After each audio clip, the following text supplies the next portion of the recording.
Hey everyone, today I want you to be with me while I create a Valentine's table that is infused with nostalgia.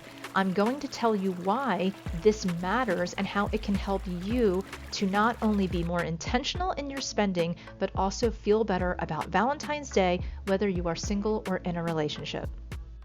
And there's going to be a before and after of this desk. I want you to go with me on a shopping spree, but it's going to be window shopping. And let me tell you what we're going to do and why I think you need to join me in doing this. First of all, we're going to have a crafternoon, and this is going to actually help us to not only enjoy Valentine's Day more, but it's going to help us to be more intentional with our savings. So, first, let's take note that whether you're single or in a relationship, Valentine's Day can be a lot of pressure. I'm not going to go into all the reasons why. Well, I'll go into a few. Number one, if you're single, of course, you're going to feel perhaps lonely, or you're going to be thinking about maybe a relationship in the past, or you're going to feel some kind of sorrow or something. If you're in a relationship, you might be thinking you're not really having the best time of it. Maybe you're in an unhappy marriage or relationship and you're feeling stressed, and there might be a lot of pressure for you to act romantic or be a certain way on Valentine's Day. Or maybe other people are assuming that you're having a great Valentine's Day and you don't get to vent. You see a lot of single people venting on Facebook or even on Instagram about Valentine's Day, but you don't see a lot of married people doing that because they feel a sense of shame to really let people know that they're unhappy, right? So know that there's a lot of people that are stressed out. Now, you're also going to see a lot of anger and a lot of bitterness, but it doesn't have to be. You can make it very intentional. So the reason why I have you on this shopping spree with me is we're just window shopping. I just have to get some ribbon, but I'm enjoying the scenery. I hope you are too. And the reason why really decorating is something that I want you to do, or crafting is something that I want you to do, is because studies have shown, and yes, there have been studies on this, that when you decorate for a holiday, you appear to others as more approachable and friendly, but you also feel more approachable, more open and friendly. So it actually does make you feel better. And we know in psychology that changes in our behavior change our behavior.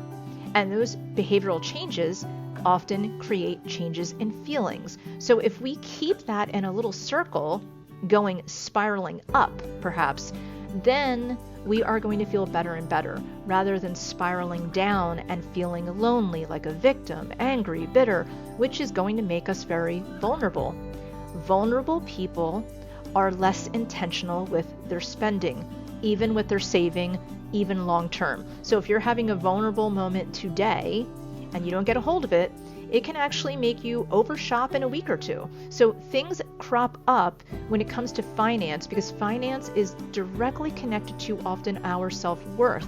So what I want you to do is try to find the spiral going upward, regardless of whether you're single, married, happy, sad in a relationship. It doesn't matter the externals there. I want you to focus on you.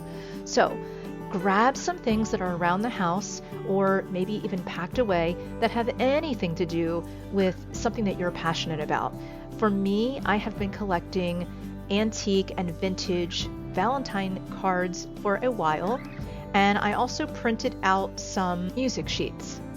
And when you print out music sheets, they come out, of course, on white paper if that's what you have, but you can just do what I did, and that is brew some tea, get a cotton ball, and just dab tea on the paper.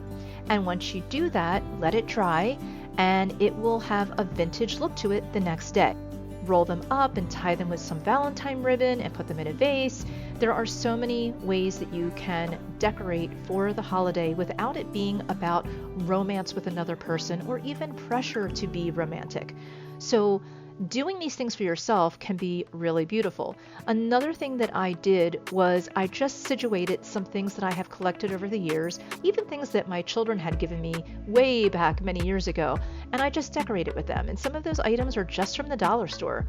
Now, I don't want you to spend any money if you can doing this. There is plenty in your home already. I guarantee you that you can just bring a collection together of like-minded things. Like, for instance, you can probably print for next to nothing some sheet music. You can probably get together, maybe you have some teacups. You can gather them together and tie little ribbons on them. There's so many different things that you can do that are really cute and attractive to make yourself get excited and bring nostalgia. Now, the reason why nostalgia is important is that it helps us to get a meaning in life. It helps to foster a sense of social connection, which we really need right now. And it also provides sort of an antidote for a lot of the collective angst that we not only have with the pandemic, but you're going to see in the next couple of weeks with Valentine's Day approaching. So there are things that you can do for yourself, whether you're in a relationship or you're single. And that is, number one, do what I did. Have a crafternoon, I call it. And you can do things on Valentine's Day that are really self-soothing and pampering for your heart and soul.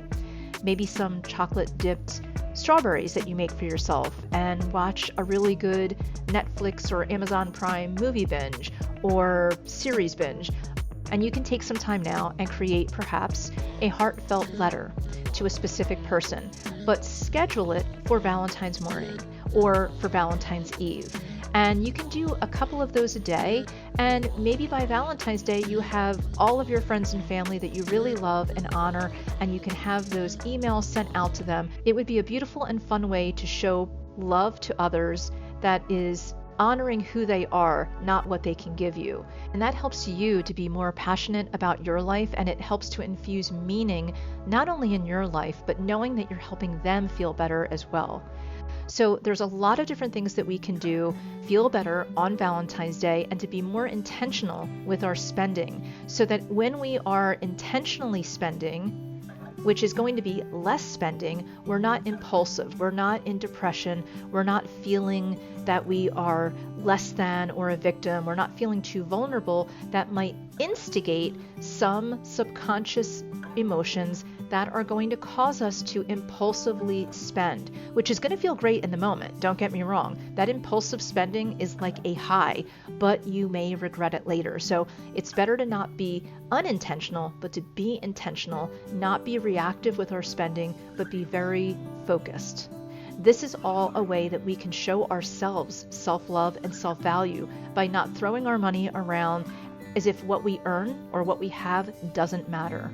We become more intentional about who we are and what we have, and that is a passion that only we can give to ourselves. And I can think of no better way of spending Valentine's Day. I would love for you to let me know how you're planning on spending Valentine's Day, whether you're in a relationship or single. Comment below, I would love to know.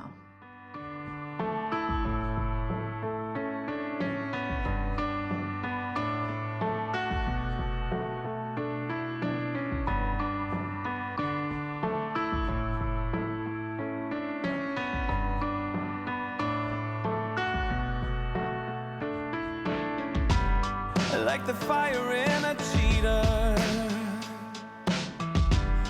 like a star about to fall, a fever rush inside me when I see her.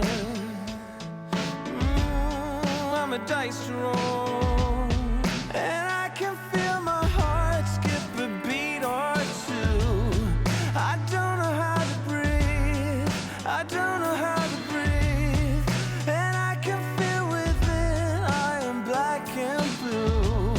Can't explain what she released, can't explain what she released when she said,